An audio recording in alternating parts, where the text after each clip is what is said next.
Hello, I'm Denton Davidson, Senior Editor for Gold Derby. Gloria Calderon Kellett is the creator, executive producer, and sometimes star of With Love on Amazon Prime. The series follows the Diaz siblings, Lily and Jorge, who are on a mission to find love and purpose. And it's really this big family, full of love, a little bit of drama. Gloria, what inspired you to write the pilot episode and get this show started? Well, I love Christmas movies. I've watched all of Melissa's movies. They're fabulous. And Christmas is a big time for Latinos. And it was during the pandemic. It was the height of the pandemic. We were sort of feeling it's probably not going to be with our families this year. We're probably all going to have to be siloed. And that mixed with sort of this barrage on my Instagram feed of violence against Black and Brown and queer and Asian people, plus wanting so much this salve that that Christmas movies provide but don't often provide to people of color.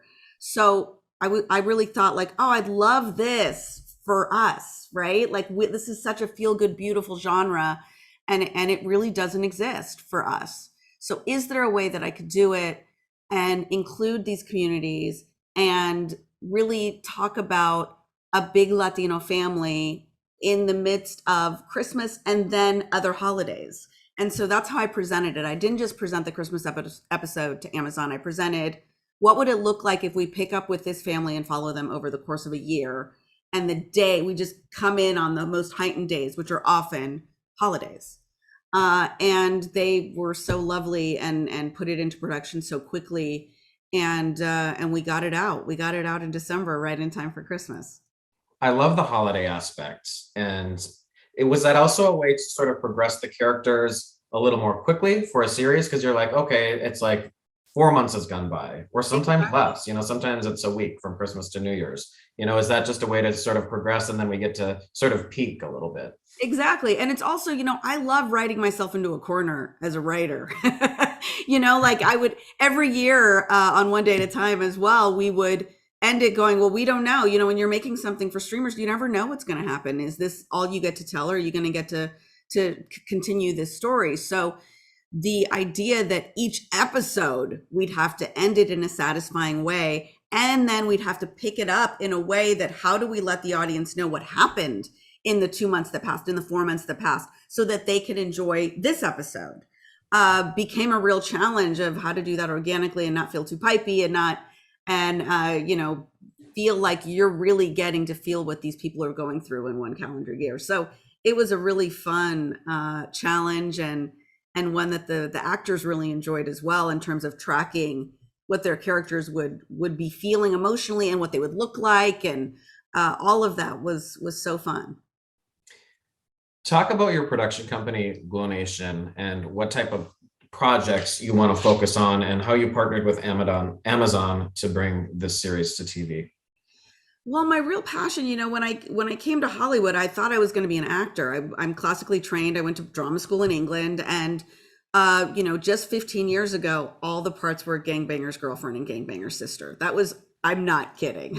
All the parts that it was never like the best friend, or that never, never, never. It was, I'd go in and they'd be like, Julie, put the gun down. Orale. I wish I was joking, but that is really the truth.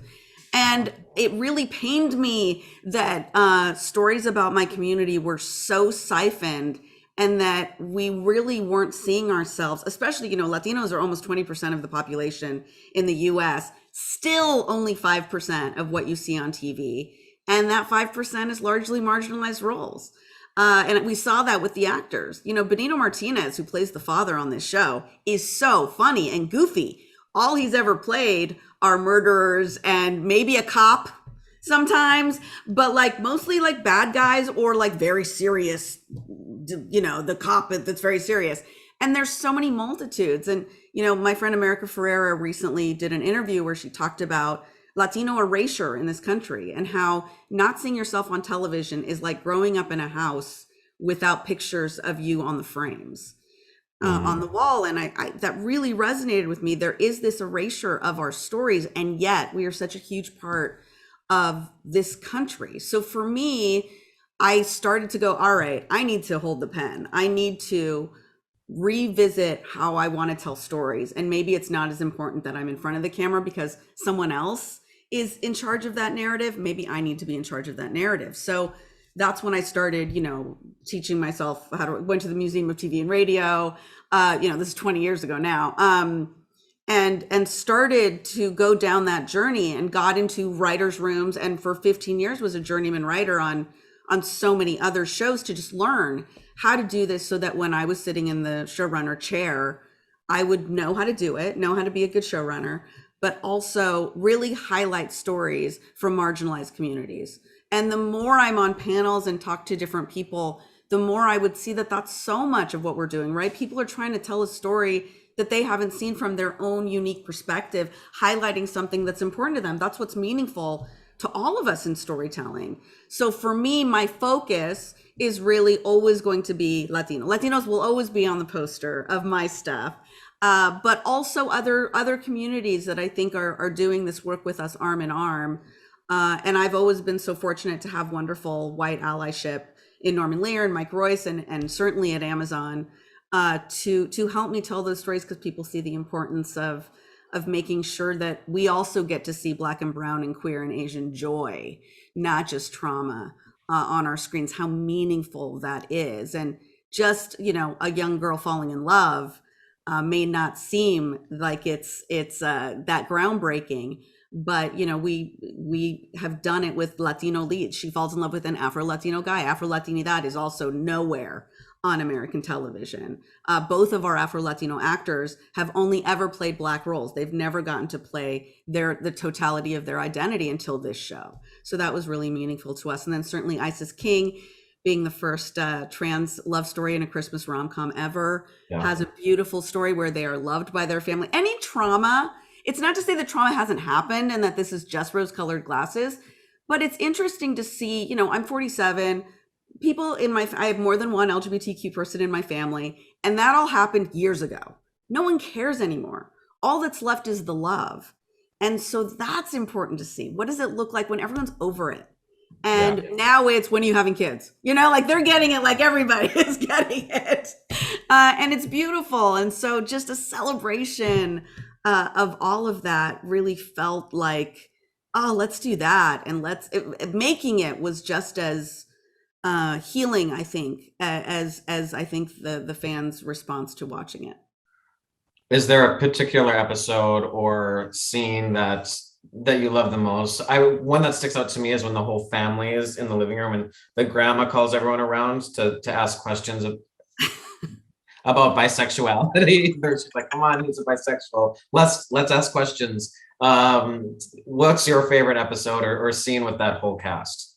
I also love all the family scenes. That for me felt like, oh, this is what it was like. This is what it felt like when all of us would get together and inappropriate things would happen. And my parents are in their 70s and are very curious people, and they're really trying, right? So they're always, we just had a big conversation about non-binary and they, them, and my dad's just trying to wrap his brain around.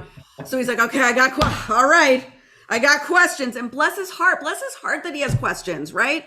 Let's all enter spaces where we can be flawed as we're doing this work of finding our way to each other.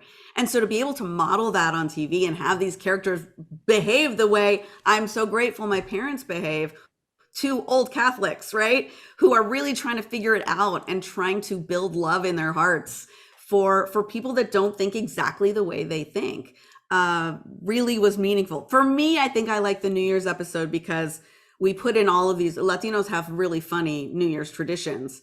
All of us are, across the 19 countries under the umbrella of Latinidad, we all have something. And so seeing those, I've never seen them on TV ever in my life. Like, we go around the block with a suitcase to bring in, travel into your year. And we eat we shotgun 12 grapes right before midnight. Like, there's all these little things that all of us do, but never have I seen it on TV. And so that was also the stuff that really resonated, I think, with audiences when they were like, oh my gosh, we can't believe you did the uvas. That means grapes in Spanish. Because it's me. It's like, that's me, right? That's me. I see myself. And it just feels so good. Well, Gloria, congratulations on With Love. It's streaming on Amazon Prime, and best of luck to you and the entire cast and crew at this year's Emmys. And thank you for spending some time with Gold Derby today. Thank you guys.